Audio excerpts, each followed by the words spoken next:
Chemcat, your friendly chemistry tutor. Thermodynamics. Why do some reactions happen and others just sit there and do absolutely nothing? The answer is thermodynamics, and it's not as complicated as you think. Thermodynamics is the study of energy, how it shifts, spreads, and determines whether change is allowed. This concept tells us if a chemical process is energetically favorable by answering 3 questions. Number 1, does it absorb or release energy? Number 2, does it increase or decrease freedom? And number 3, will it occur spontaneously or not spontaneously?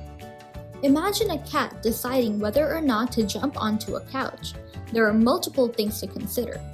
First, how much effort does it require? If the couch is high and difficult to reach, it must require a lot of effort. So, the cat has to absorb energy in order to jump. Energy goes in. If the couch is low and easy to jump onto, very little effort is required. So, the cat releases energy to loosen up for its jump. Energy goes out. This represents enthalpy, or delta H. It measures energy absorbed or released during a reaction, typically as heat. If delta H is positive, heat is absorbed by the system, and the reaction is endothermic, like ice melting. If delta H is negative, heat is released by the system, and the reaction is exothermic, like combustion. But enthalpy alone doesn't decide whether the cat jumps. It only tells us the energy involved. The cat must also consider the condition of the couch when it finally lands on it. If the couch is cramped and restrictive, the cat hesitates. But if the couch is spacious with a lot of freedom to move, the cat prefers it. This is what entropy or delta S is about. It measures the degree of freedom in a system. If delta S is positive, freedom increases, like in gases where particles move freely and spread out. If delta S is negative, freedom decreases, like in solids where particles are tightly packed and restricted. Now comes the final decision. The cat subconsciously evaluates if the jump is worth it, based on effort minus temperature times freedom.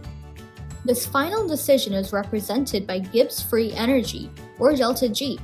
If delta G is less than 0, the reaction is spontaneous or favorable enough to occur.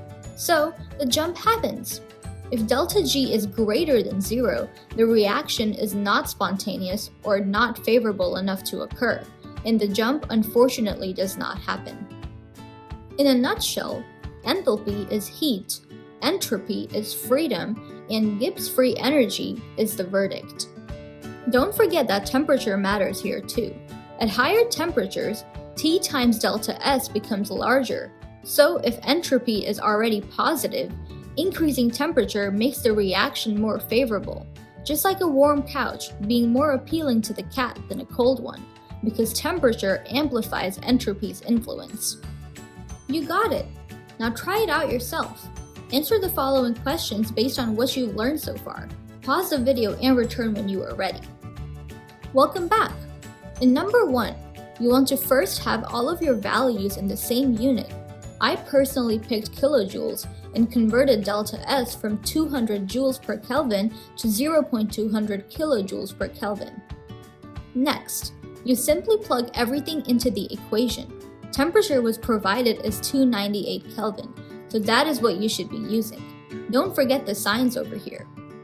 All of that makes delta G equal to negative 60.4 kilojoules, which helps us answer question 2.